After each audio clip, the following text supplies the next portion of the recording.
Good morning. We're now going to finish the words for chapter 29, and these words are due on May 11th.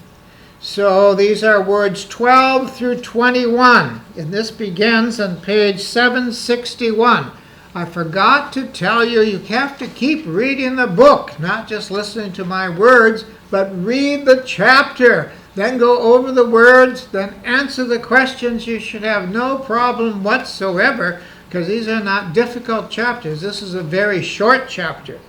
So we're starting today with word 12. And word 12 is sunspot. Middle English sonne, sun or sol, solus, masculine third sun. Middle English spate, small piece.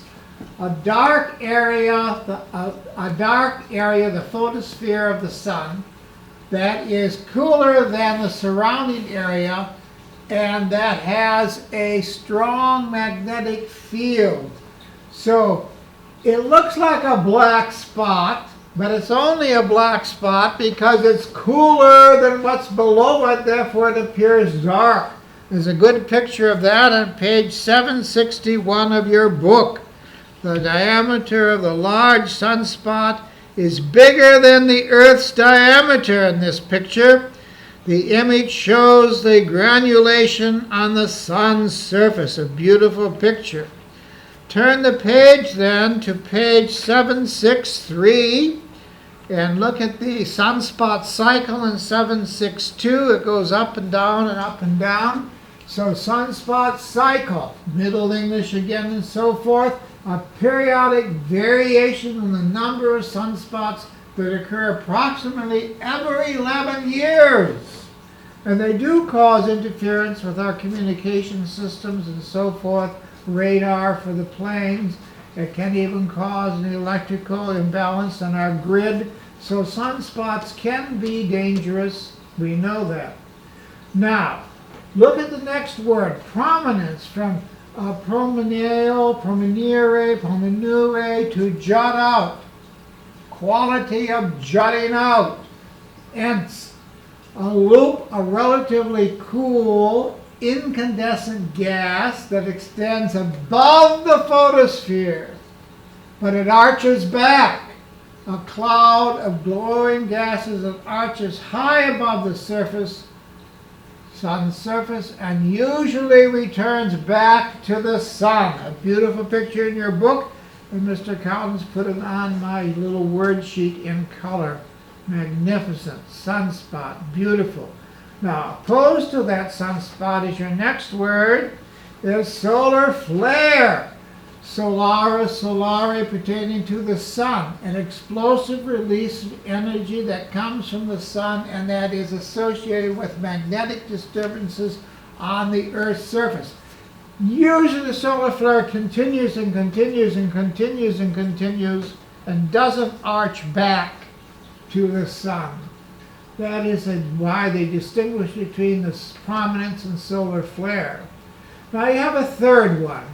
Coronal mass ejection, from corona, coronae, feminine, first crown, massa, massae, feminine, mass, ejectio, ejectiri, ejecti, ejectus, to throw out or throw open. A part of the coronal gas that is thrown into space from the sun.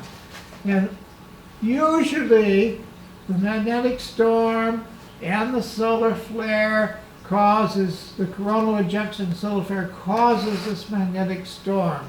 A sudden disturbance of the Earth's magnetic field caused by gusts of solar wind particles that enter the atmosphere.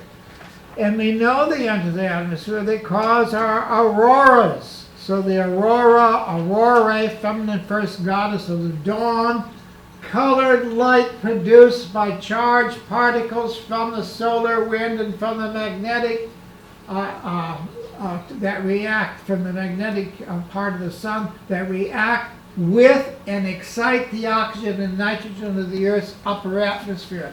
Usually seen in the sky near the Earth's magnetic poles. And Dr. Wood tells you about how once he saw the Aurora Borealis here in Washington, D.C. Very rarely can you see it this far south. Northern Wisconsin, you can see them more clearly. So the Aurora Borealis, the Aurora Aurorae, and Boreas north wind, sheets of colored light produced by the magnetic storm in the Earth's upper atmosphere in the northern hemisphere. Obviously, you have one in the south, and we changed the name, the Aurora Australis, and Aurora again, the goddess of dawn, and southern wind, sheets of colored light produced by the magnetic storm in the Earth's upper atmosphere in the southern hemisphere. And word 21 then is magnetosphere, from magnes, stone of magnesia, sphera, spherae, these words you had before, a region of space that is affected by the Earth's magnetic field. And I don't know if there's another picture or not. There we go. Now this is just trying to give you an idea when we do the talk about the sun and how if it expand to become a red giant. This is age 12.5 billion years from now. Of course, we're about 4 billion from when the sun was formed. So you don't have to worry about this. You still have to study for your final exam because you'll still be alive before this sun expands. It absorbs the inner planets, except here's Earth and Mars, and then the outer planets, of course, and so forth. Duration of a planet in this habitational zone can stay warm for about 1/2 billion years, way out here. So who knows? Future habitational zone. That's a projection scientific hypothesis. Hard to test. It certainly is no law. It's just one scientist trying to see what would happen when the sun expands. Now, I want you to pay attention, though, to the picture on page, sorry, I forgot the page. Let me just look 1 minute. I want you to show the picture of the sun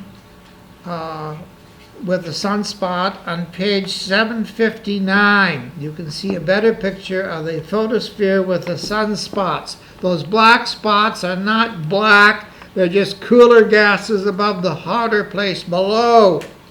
Now don't forget, besides doing the questions on page 764, you should be doing the review questions. And on page 766 and 767, they're due different dates. If you look at your assignment sheet, you'll see that the first ones are due on May 12th. Okay, they're both due on May 12th.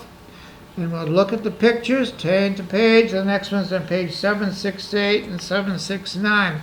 If you read the textbook, these questions are very easy. Please read the paragraph on page 768, studying the sun. If you read, then you can answer the questions. And then we want to move ahead, and if you can read ahead, we want to, you notice at chapter 30, we haven't got much time to do chapter 30, but I want to do it in class.